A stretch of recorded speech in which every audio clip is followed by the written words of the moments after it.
Hey everyone, and welcome to another bonus episode of On a Water Break With, where we spotlight the incredible people shaping the marching arts. From performers to designers to educators, we're here to learn from their stories and find out what keeps them coming back season after season. This time, we go on a water break with two amazing performers dealing with the new world of social media during the competition season. 8 off the mat and go. Welcome to On a Water Break, the podcast where we talk everything marching arts. Everyone, bring it in. It's time for a water break. Hey everyone, it's Jackie, and I'm super excited to be doing this bonus episode with you. Before we get started, though, don't forget to follow us at On a Water Break. Subscribe and leave us a review. It really helps others in the activity to find us and join in on the conversation. I am not on the sidelines alone today. Joining me is the amazing Nicole. Yeah. How are ya? I am good. I had some sun this morning, so I'm all ready for rehearsal though. Look at me go. Oh, you're rosy-cheeked. Yes. Love that for you. I have not gotten outside as much as I should, and I'm going to be on tour a lot this summer, so yeah. Get that base tan going before you go on tour. That's going to be like my best advice. Make sure you have a base tan, otherwise you're going to have some funky lines. I'm going to have funky lines anyway, girl. This melanin don't hide from nothing, okay? Oh, we were just saying before we started that this is our first time in a long time having guests for Nicole and me to talk to. So we're very excited to get talking to our guests. Let's go ahead and bring them in. They are performers who are not just performing at the highest level, in WGI, DCI.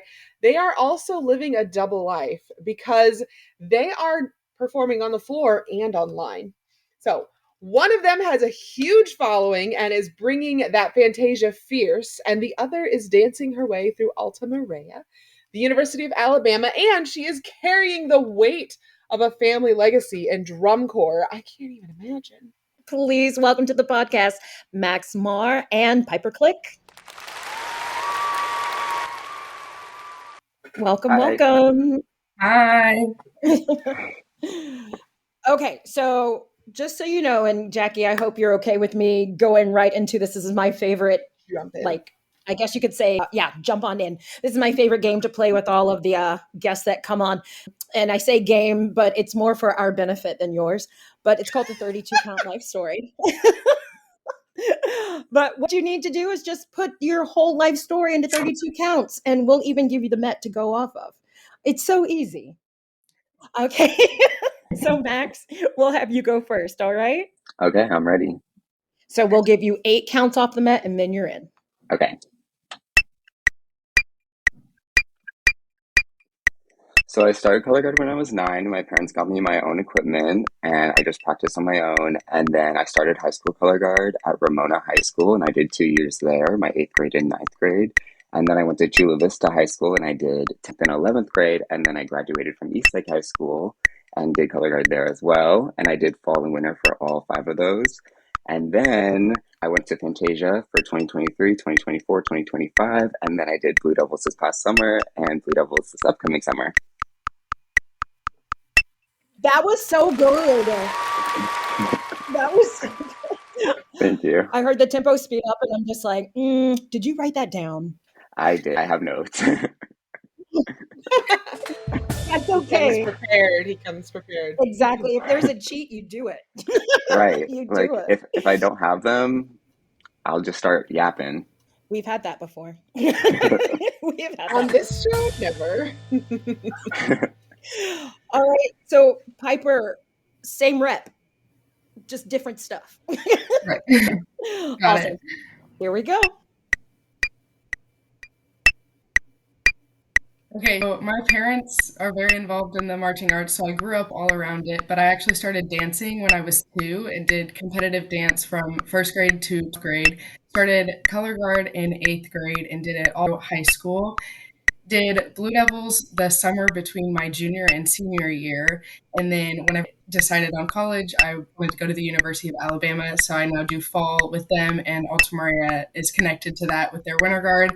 So now I'm doing Blue Devils and Alta Maria. Very good. She got it. She got it. Nice.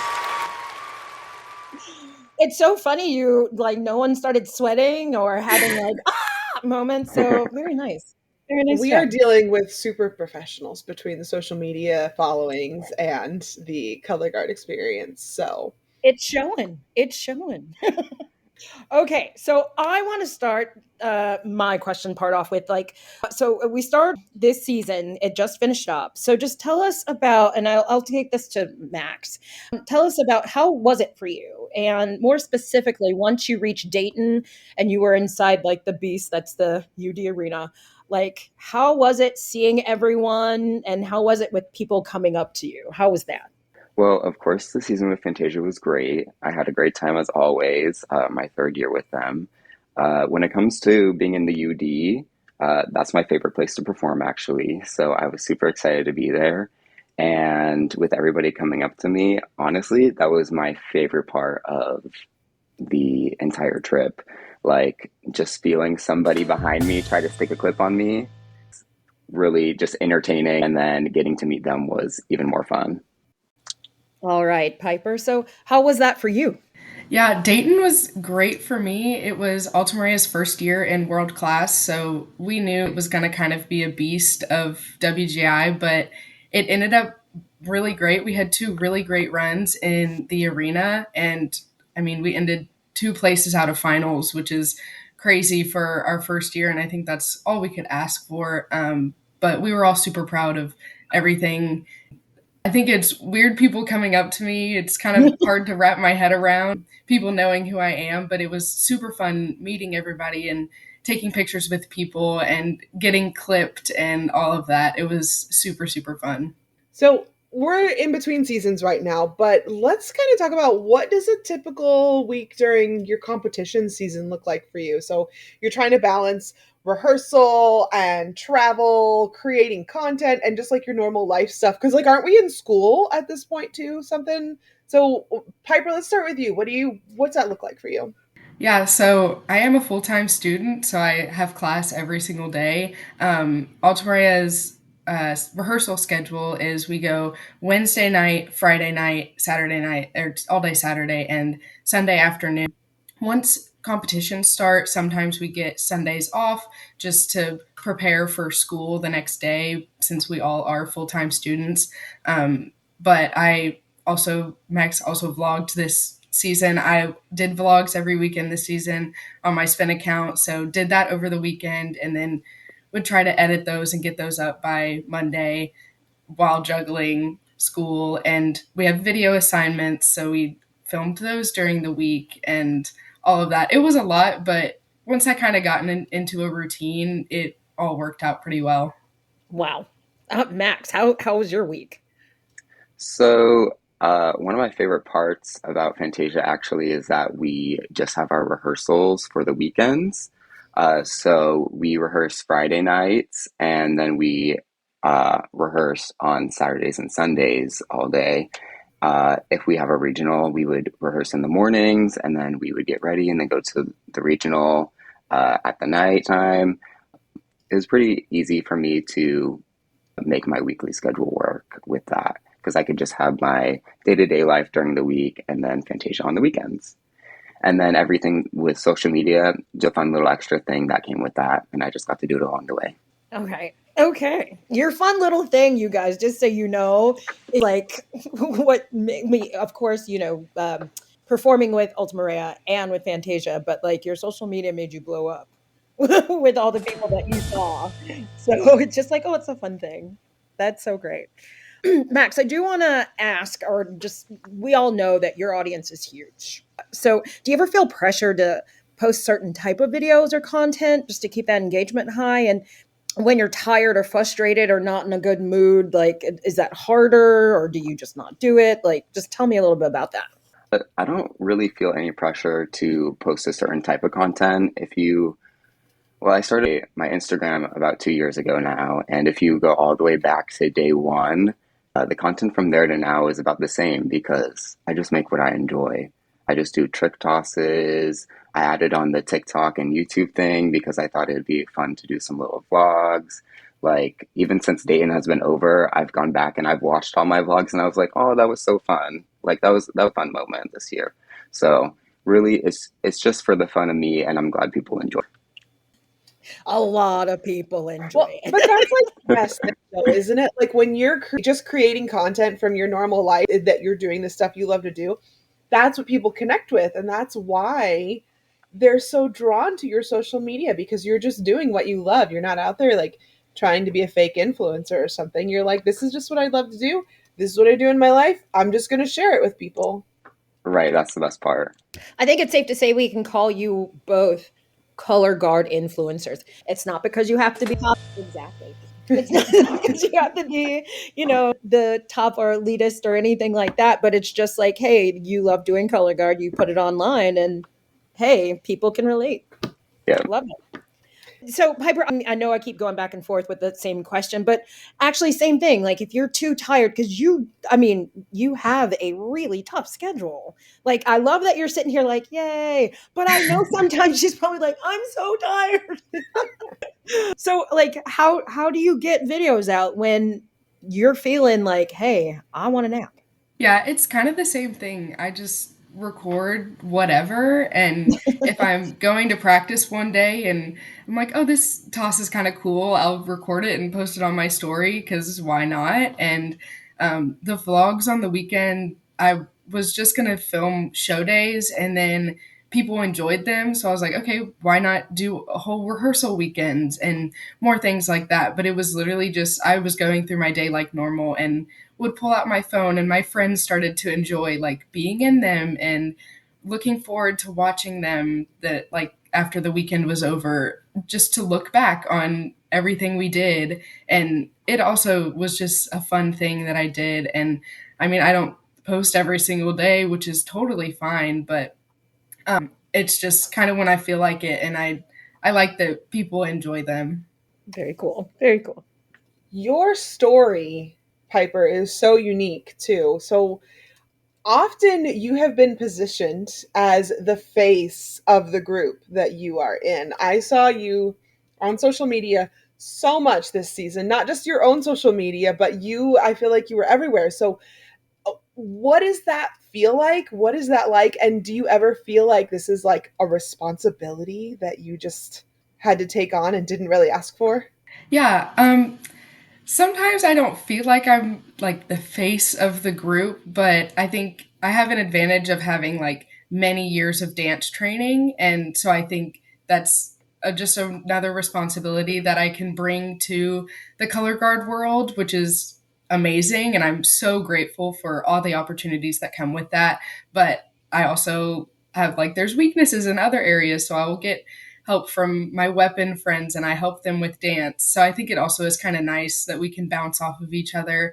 But usually going into shows, I never really think about like, oh, this is going to be recorded and going to be posted everywhere, which I think helps. But it's always super cool to just be scrolling and see me on some like flow marching video or something. I think it's super cool.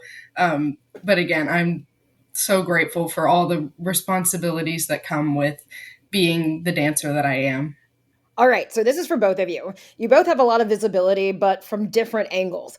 What's the biggest misconception that people have about your experience because of how much they see you online? And whoever wants to answer first can. Just jump. For me, my main visibility is my social medias where I post like a lot of trick tosses and little pieces of choreography. And for like social media, obviously, I want to post my best.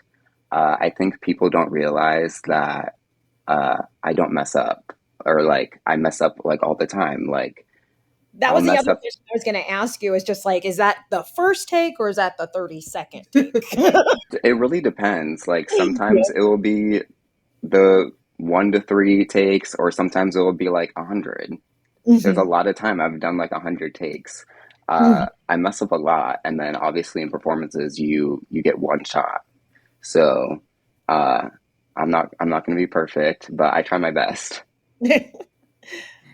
Yeah, I think for me, I mean, obviously I don't post as many like tricks and things, but I talk to my mom a lot about I'm so normal and like a college girl and living my own life with this full schedule. And so I think it's hard to see just through social media that like I am more than just the dancer color guard girl. Like I have this whole life and I'm just a member of a team like everybody else. I started my freshman year of high school, so I have not been doing this super long, color guard specifically. So I think sometimes people don't realize, like, oh, I've been doing color guard the same amount of years that she has, and like I'm on a team just like she is, that kind of thing. So just for my personal, like, I just want to know where you guys are coming from. What inspired you to start posting? Because I know sometimes it can be really hard to put yourself out there, especially when you're young. You said you started color guard when you were in high school, and you said you started spinning max when you were like 9. So what inspired you to start wanting to share that with the world versus just keeping it to yourself? And then like what inspired like vlogging and all of the the tricks and everything you guys are putting out there?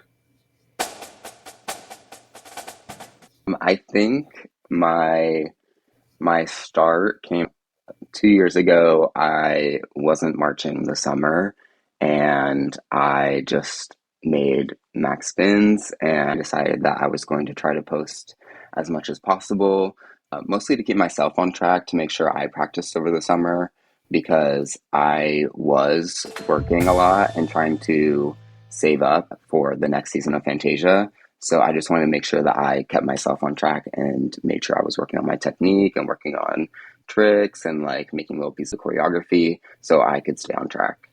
So like accountability for Yeah, yourself, not just for your Oh, staff. I love that. yeah. And then it just turned into this big thing, and I love that I get to share with everybody. That's cool. Yeah. I like that. For me, I didn't make my spin account until only about a year ago, and a bunch of my friends have spin accounts, and I just never really thought that I was kind of good enough to post me spinning and doing tricks and things. And then I kind of got like, not FOMO from them posting on their spin accounts, but I wanted to start posting me doing like part of my audition routine or whatever. And I decided to make it, and it got a lot of followers really fast. So I was like, okay, this is worth it. And then for like the vlogging, I for some reason have always just loved making videos of myself. Just since like middle school, I had a little camera in middle school and would vlog random things. So I've just kind of always been like that. And then whenever the season started to pick up and it was like kind of a monumental season for Alta Maria, I just decided that I wanted to start vlogging and that I would post them on my spin account just so I would have more content to post, and it just worked out really well. Honestly, that's so perfect. Like it's such a genuine, like I was saying before, it's that genuine, that passion for the activity. I love it. And that's what They are pushes the you. youth for the ages too, or like for this time. That's what the youth are doing. Youth. Oh, The youths. youth. All right, guys, we'll be right back from after a word from our sponsors.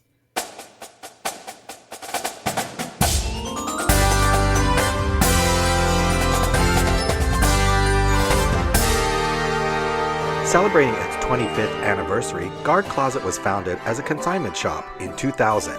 Since then, it has grown to become your one-stop shop for the marching arts. Do you need consignment uniforms and flags for your color guard, marching band, or drumline? We have thousands of sets of consignments in stock and ready to ship. Do you need show design and custom choreography? Our designers have years of experience in the marching arts. Do you need to sell your items and clear out your storage areas? We take in more than 600 sets of consignments each year and return hundreds of thousands of dollars to our consigners for their sales. Do you need to have your students order shoes, gloves, and other equipment? We can set up a microsite for easy student ordering of a wide variety of items. Do you need custom costumes or flags? We can help get you great designs from our team through top vendors like Show Day Designs. You listen to our podcast on a water break. Weekly episodes and bonus content keep you entertained and informed with what's going on in the marching arts. For over 25 years, Guard Closet has been here to help. Check us out at guardcloset.com or follow us on social media.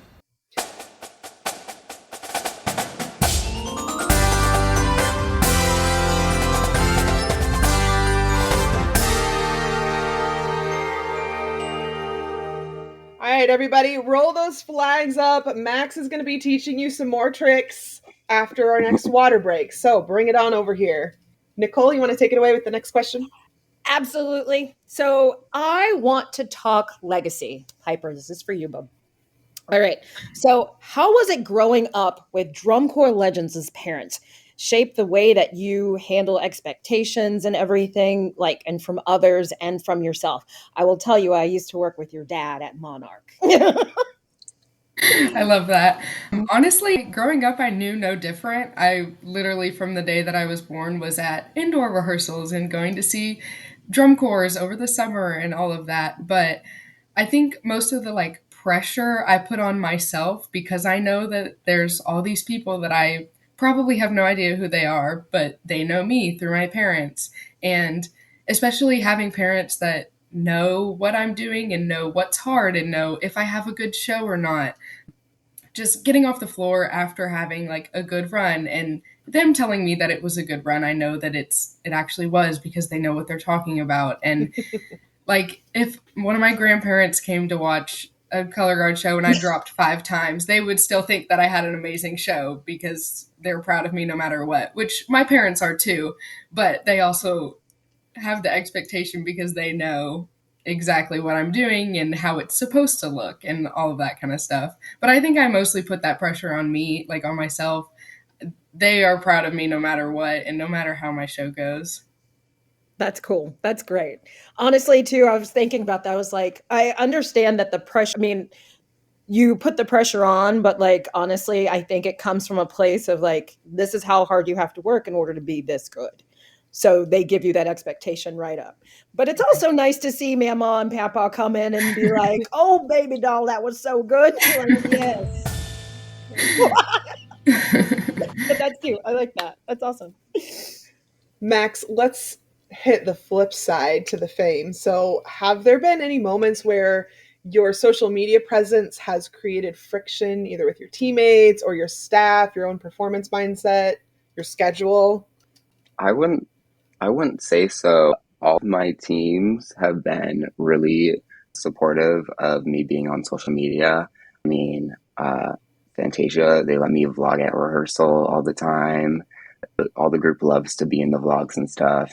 And I'm able to make trick videos and I'm really excited to just do more of that over the summer with B because I didn't vlog last summer. So I'm excited to do that this summer. So your social media personality and reputation has never made you late for anything? No. Not even in the souvenir?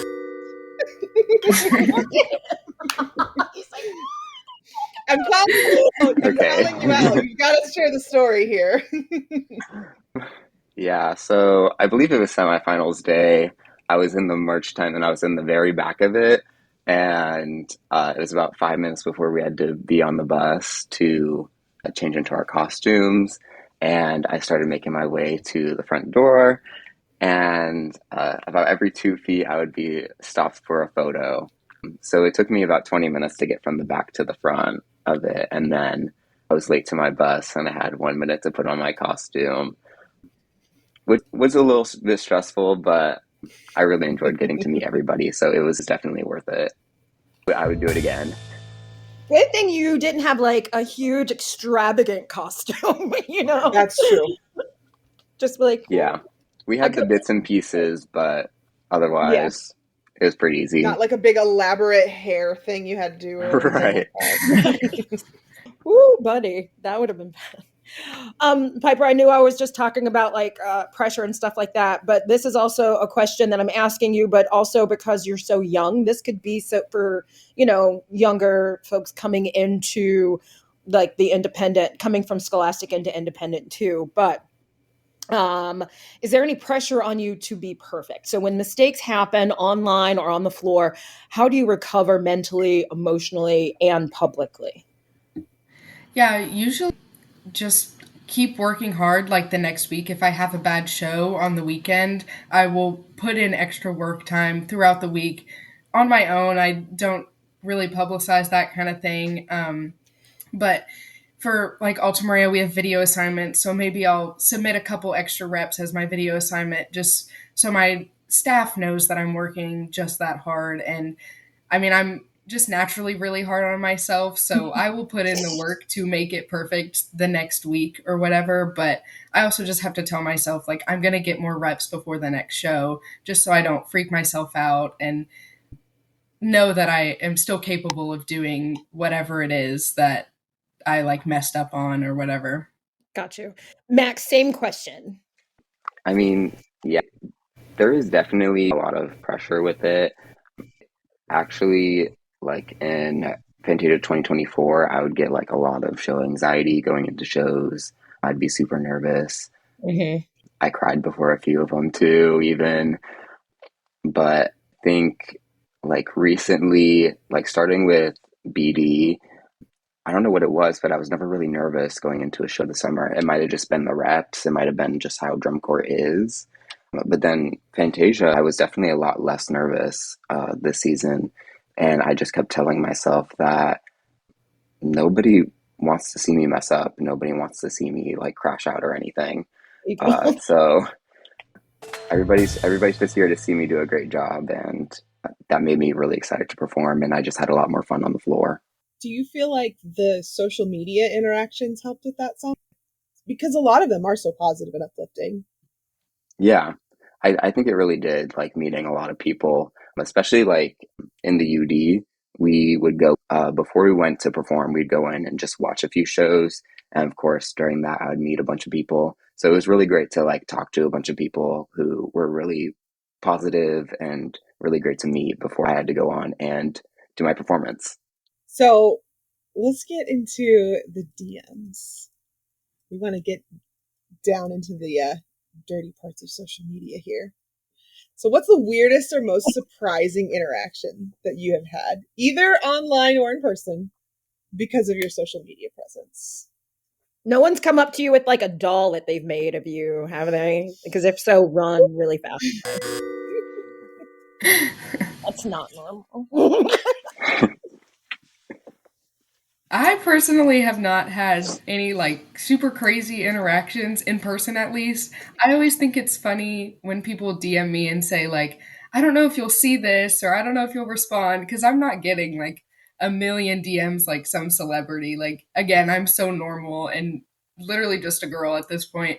But I do think it's funny when people kind of say like, I don't know if you're going to see this and I'm kind of scared to tell you this, but whatever. And of course, like I respond to everything that I see, just so that they know that I see that kind of stuff. And I appreciate them telling me that they love me and watch me and think that I'm great and all that stuff.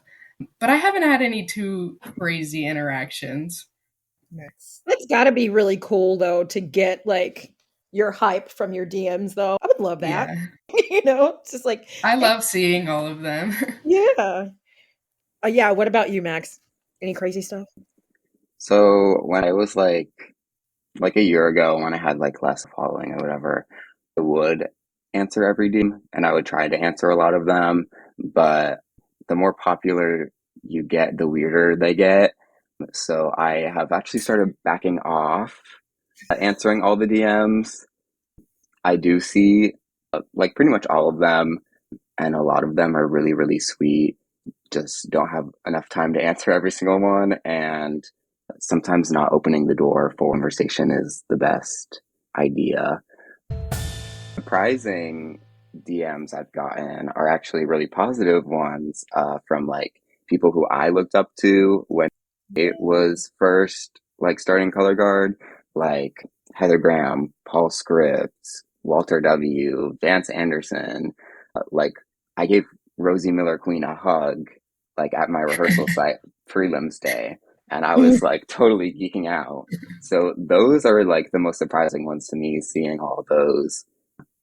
It just like it brings me so much joy because I looked up to those people like crazy when I was younger. I do love that. All right, it's time now for What Are We Doing? This is the part of the show. What are we doing?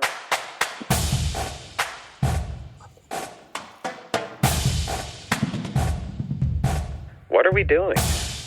So this is the part of the show where we call out something in the marching arts that makes us go, why are we still doing this? Or why aren't we doing this yet? So, Max and Piper, whoever wants to jump in first, what are we doing? Okay, I can go first. I don't know if this is really a what are we doing, but this is kind of just my biggest pet peeve in the color guard world, is the different timelines on the floor, having to switch between horizontal and vertical, which I know sometimes it's just the venue and just kind of what we have to, but I personally hate a horizontal timeline. I wish they were all vertical, and I know we have to just do what you have to do depending on where it is, but I wish there would just be one and it would be vertical and we could do the same thing every show and it would be just way easier on everybody. Agreed. And that whole like enter from the front or enter from the back or enter from the side or whatever. Just like, can't it just always be the same? Contest dynamics. But you know what? That's another side of me that we're not going to start getting into. Nicole's like, I know why it has to be like this, but I also get your complaints. They're noted. What about you, Max? What are we doing? So Piper talked about the floor. I'm going to talk about the ceiling. What are we doing with these white ceilings, especially at WGI regional sites? I know it's hard to get venues and stuff like that, but I think it would be best for the performers if we were able to have ceiling that's not exactly like, but closest to what we're going to perform like in the UD. So like a black ceiling and lights that aren't super crazy. Most of those gyms, well, y'all know, I'm not sure how gyms are in California. Mm-hmm. A lot of them, the WGI regional sites are pretty big. They're not like super small gyms, like local circuits usually use pretty small gyms. Yeah. They're usually pretty big, but the ceiling at some of them is a little crazy. Just a little bit. Understandable. I don't understand why. It's not like you have anything that's like white above your head that's spinning and could potentially injure you or anything, right? Right. There's been many times. This is a super small, like little story, but there was one time when I was performing with Patriots in upstate New York, and like every time a rifle would go to take a toss, they would look up and then have to shuffle to one side. And there was one time, one chick, she shuffled. I had to run around her. It was not enough room. We collided, busted out laughing. Like it was a terrible show, but we had so much fun. You're going to say somebody got busted in the head. I was just like, oh. No, we did get hit, but no one was like, ow, because I think we were laughing too hard. Yeah, every show I went to. Great job, everyone. Sit down. Gush and go. We just got in trouble. For every show I went for my big saber toss, when we were setting up, I'd go stand in my spot and I'd look up and I'd go, oh, this isn't going to work. And then I'd scoot over and then look up again. Oh, this isn't going to work. And then by the end, when I found a spot, I'd be like 5 folds off my dot. Yikes. All right, everybody, let's wrap things up on a high note. It is time for Gush and Go. So this is your moment to celebrate something that's bringing you Great joy. job, everyone. Set your equipment down. Gush and go. Whether it's a student win, a personal milestone, or just something that is lighting you up about, what are you gushing about? So let's hear it. I'll go first. For me, I'm just super excited to kind of see the future of Alta Maria now that we're in world class. We've gotten the first year over with. I'm just excited to see where we go. We have auditions this week actually for our fall guard, which is all members of Alta Maria, and we have the most we've ever had auditioning. We have 108. So Woo! yeah, so I'm excited to see just where the fall guard goes, because we all do, or most of us end up doing Alta Maria. So I think we're already set up so well for next year. And then, of course, I'm going into my 4th summer with the Blue Devils. So I'm super excited to get back doing that. We have April camp this weekend. So I'm excited to see everybody and get that rolling as well. Can I clear up a rumor with you really quick? Because this has been coming up on my social media even lately too. They've been asking me, people have been telling me, and I've had to go back and say, no, that's not true. Is Alta Maria a female-only guard on purpose? Not on purpose. We have just not had any males audition in the recent years.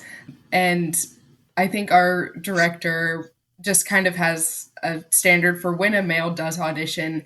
She doesn't want somebody that can just toss super high and catch and maybe do something cool under it. Like, if we're going to have a male on the guard, we need somebody that's good body quality and can do more than just toss high and all of that, which I think should be the standard for every guy that does color guard. I think it's a great way to look at it.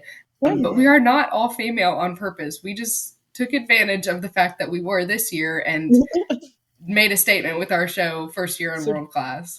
Gentlemen out there, you hear this? Go audition. Max, what are you gushing about? So other than Blue Devils coming up and April camp this weekend, obviously I'm super excited about that, but I'm gushing about all the show reveals we are about to get. I love this part of the Yes. I love seeing everybody's show title, the little graphic they make for their social medias, and I love just like looking at it and guessing what it's going to be like. It's really fun to play like that little guessing game with it. That's one of my favorites. Hey, it's called Gush and Go, not Gush and Stay. Let's go.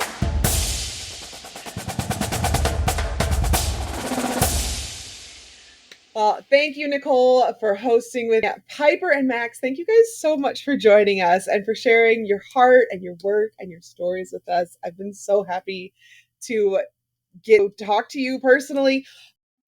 Not that, just in case there's anybody out there who doesn't know, which hopefully everybody does, but if they don't, where can they follow you on social media? Who wants to go first? I can go. Go for it, Piper. I have 2 Instagram accounts. My main is piper.k.click and my spin account is piper.spins. I'm just piperclick on YouTube. My TikTok is the same as my Instagram. And you can find all the groups that I'm with through that. You can follow me at maxspin.s on Instagram or TikTok, or maxspins on YouTube. And the groups I'm with, you can follow Fantasia Winterguard on Instagram or the Blue Devils Color Guard on Instagram. If you've got a question or a good topic to talk about, you can email us at onawaterbreakpodcast@gmail.com or find us on social media and DM us if you want to be on the show. We even have a form to fill out if you want to be a guest, and we love having people on the podcast. So check out that link in our bio on our social media, or just take out your phone, make a video, send it to us, and maybe we'll include you on the podcast. One more thing. Don't forget, we have a YouTube channel, so go and subscribe so you can see all of our lovely faces and other shenanigans. Also, before you close out of your podcast listening app, go subscribe, write us a review, and share this with a friend. Follow us on social media at On a Water Break, and we'll see you at the next rehearsal on a water break.